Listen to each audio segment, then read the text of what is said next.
सकारात्मक शक्ति का विकास और हमारे जीवन को एक सकारात्मक दिशा देने का काम करते हैं। ये संस्थान न केवल एक शिक्षा का केंद्र है, अपितु मनुष्य को मानवता का पाठ पढ़ाने का भी केंद्र है। शिक्षा संस्थान का वो सामाजिक मंच जहां हिंदू कर्ण मौली का किरदार करता है और एक फिरोज राम का, जिससे पूरी दुनिया में विविधता में एकता का संदेश जाता है। तो ऐसे में मैं अपने विपक्षी वक्ताओं के मस्तिष्क की चेतना पर दस्तक देते हुए उन्हें बताना चाहता हूं कि शिक्षण संस्थान में एक समान पोशाक न केवल इस देश की विविधता पर प्रहार करेगी, बल्कि इस देश की धार्मिक स्वतंत्रता का भी कहीं न कहीं हनन करते नजर आएगी। महोदय, मुझे बार बार याद आते हैं न्यायमूर्ति हेमंत गुप्ता और न्यायमूर्ति सुधांशु धूलिया, जिन्होंने कहा था शिक्षा संस्थान में एक समान पोशाक यह विषय सुप्रीम कोर्ट में निर्णय लेने योग्य नहीं है। मैं पूर्णतः सहमत हूँ। धर्म, संस्कार, संस्कृति इस देश की पहचान है और एक नागरिक होने के नाते मैं कभी नहीं चाहूंगा कि इस देश की पहचान स्वयं कटघरे में खड़ी हो।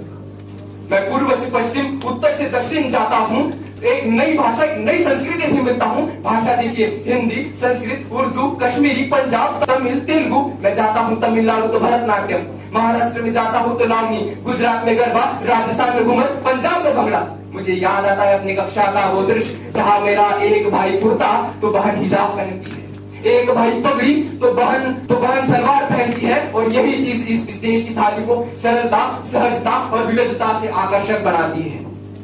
परंतु सवाल यह है कि जब पुस्तक हमें एकता का संदेश देती है, जब पुस्तक हमें पोशाक पर किसी का आकलन न करने की सलाह देती है, तो ऐसे में ये शिक्षा संस्थान ऐसे विषय पर मंथन क्यों कर रहे हैं? महोदय, अलग अलग कक्षा में विभिन्न धर्म और जातियों के विभिन्न पोशाकें हमें अलग अलग संदर्भ में सीख देती है। एक सिख की पगड़ी उसके गुरुओं के प्रति आदर और उसके एकता के संदेश का संचार करती है। एक कक्षा में अलग अलग संचार और अलग अलग विविधता के कारण बच्चों को सीखने को मिलता है।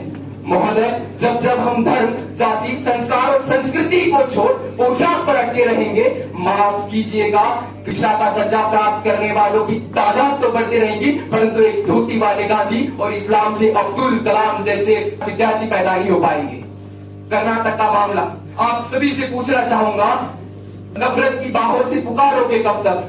राम और रहीम में फर्क टटोलोगे कब तक? नफरत की बाहों से पुकारोगे कब तक? राम और रहीम में फर्क टटोलोगे कब तक? अरे कुछ तो ख्याल करते इस संस्कृति का भी। पोशाक में चरित्र निहारोगे कब तक? पोशाक से चरित्र ढूंढोगे कब तक?